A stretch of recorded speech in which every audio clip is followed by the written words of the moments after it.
Kami nagbabalik po dito sa Kaytanan in Action. Kuya Alan, Ate Pia, yes or no sa mga katanungang may kinalaman po sa consumer issues during Christmas? Kuya Alan, Ate Pia, so meron po kasi akong kumare na pinapasagot sa akin yung photo booth ng inaanak ko para sa birthday niya. Total naman daw po kasi ang sabi sa akin, marami na raw po akong utang na pamasko dito. Pwede po ba nila akong obligahin dito? Yes or no? The answer is no. Why? Ang obligation natin arises from contracts. So kung may kontrata tayo, may kasulatan tayo, o meron tayong usapan na may gagawin ka, then may obligation kang ituloy yon, right? Pero itong pagiging ninang mo, pagmamahal na binibigay mo ng kusa yon. Nung most likely, ikaw nag-attend ng binyag at ano bang ipinangako mo sa harap ng Diyos at ng mga ibang Christian, you will guide this child as a child of God. Yun naman ang pinangako mo, di ba? Nangako ka ba ng photo booth? Right? So to be clear, ang obligations natin have to be very clearly based on an agreement. Next question. Kuya Alan, Ate Pia, so binigyan ko po ng Noche Buena basket yung kumari ko. Tinanggap naman niya. Last week, nagkagalit kami. Pwede ko bang bawiin na lang yung binigay ko? Yes or no? Next time, pag magpapasko mo na ibigay. Hindi. So, the rule is no. Kasi valid naman yung donation na sa kanya na. Pero tandaan natin, medyo luma na yung batas natin. Kasi sa batas natin, officially kapag ka more than 5,000 pesos at walang kasulatan sa donation, void yung donation. So kung naibigay mo cellphone, kotse, etc., theoretically, pwede mong kunin. Pero I assume yung basket na binigay mo is less than 5,000, di ba? But even assuming it's more than 5,000, mas malaki pagagastusin mo na kasuhan na isole. So I hope magkabati kayo. Next question. Kuya Alan, Ate Pia, may gustong laruan yung anak ko. Di, October pa lang, in-order ko na siya, tsaka binayaran ko na rin. And may usapan na rin kami nung seller na before Christmas, ide-deliver na ito. Gawa ng naisip ko nga na maganda siyang pangregalo sa Pasko. Ngayon, dumaan na yung Pasko, dumaan na rin yung New Year, saka lang siya dineliver. Pwede ho ba akong humingi ng danyos dahil sa perwisyong inabot ko? Ang sagot dyan ay yes. And yung reason is katulad nung pinaliwanag ko na ano ba ang agreement nyo? Sabi mo, may binibili ka sa kanila. At sinabi naman nila sa'yo na i-deliver nila before Christmas. So may agreement kayo. Therefore, pwede mo ngayon siyang habulin na hindi mo tinupad yung iyong part ng agreement. Ako nagbayad, ikaw hindi ka nag-deliver on time.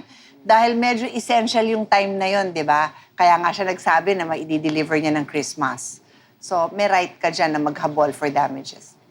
Next question. Kuya Alan, Ate Pia, ang question ko ganito po, Kasi may kaibigan ako na umaasa siya na makakatanggap siya ng 13-month pay. Pero sinabihan daw siya ng boss niya na hindi siya makakatanggap nito. Kasi nga, pang 5th month pa lang niya sa trabaho. Tama ba ito o hindi? Yes or no? Very important question kasi bayaran na ng 13 months, malapit na. Sabi ng batas natin, prorated ang bayaran ng 13th month. So makakatanggap ba siya? Yes. 5 divided by 12 months. So kung ang kanyang sweldo is 20,000, 1 year is 20,000 ang 13th month. So since 5 months lang siya, 5 over 12 ng 20,000. So that's probably around 8. Kasi wala pang half Mga ganon, makakatanggap siya. So ilaban niya yun. Kahit i-google Magaling niya. siya sa math Kaya example ko kanina, 12,000 sweldo mo, may 5,000 ka. Kasi mas madali yung 5 over 12. Maliit lang yung 12, kaya ginawa ko 24, 10,000 ka. So, kahit i-google niya yon, makita 13-month pay. Pakita niyang ganon sa boss At least niya. makakatanggap pa rin. Next. Kuya Alan, Ate Pia, every year po kasi nangangaroling kami. Merong may magandang bahay sa amin. Nangaroling kami, pinapasok kami ngayon. Tapos pinakanta kami. Nung may-ari. Nung may-ari po. Nag-perform kami, sumayaw-sayaw pa, pinatumbling pa ako. Ang daming pinagawa sa akin. Alam niyo po ang ending, hindi po kami binigyan. Kaloka.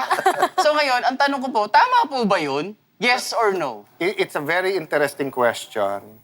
Kung ako judge, ang sasabihin ko, oobligahin ko yung may-ari na may ibigay. O, bakit? Bakit? So kung ang tanong mo, may obligasyon ba? Yes. Bakit? Kasi kung nangangaroling sa harap ng bahay mo at sabihin mo, next time, thank you, wala kang obligasyon. Wala naman kayong kontrata di ba? Pero nung pinapasok sa bahay at nag-request pa ng kanta, At alam mo naman kasi, iba, by the way, iba yung singing Christmas carols, iba yung caroling. Opo. Kasi yung mga halimbawa nasa public park, di ba, nagko-concert sila, ginagawa yun para matuwa tao. O kaya mismong yung mall, binabayaran sila para, So they're singing Christmas carols. So wala To kang entertain. obligasyon maglagay to entertain. Yung iba, just to make you happy. Pupunta sila, let's say, ng ospital, sa mga bata, sa matatanda, kakanta. They don't expect anything. So hindi sila biglang magsabi na, yung mga pasyente magbigay kayo. Pero yung nagkakaroling ka bahay-bahay, everyone knows na ibig sabihin, whether for yourself or for charity, humingi ka. So for me, abuso ng kanyang karapatan na pinapasok ka, tapos pinakanta ka pa, walang binigay. But dahil Christmas, pagbigyan mo na. Maraming salamat, Maritim. Salamat. Sa ating pagbabalik naman po, ito ay siguradong magbibigay. Alan Piapik, maraming mananalo. At walang uuwi na walang regalo. Pwede may manalo ng 10,000 pesos, 5,000, 3,000, 2,000 pesos. Sa pagbabalik lamang po na... Kailangan!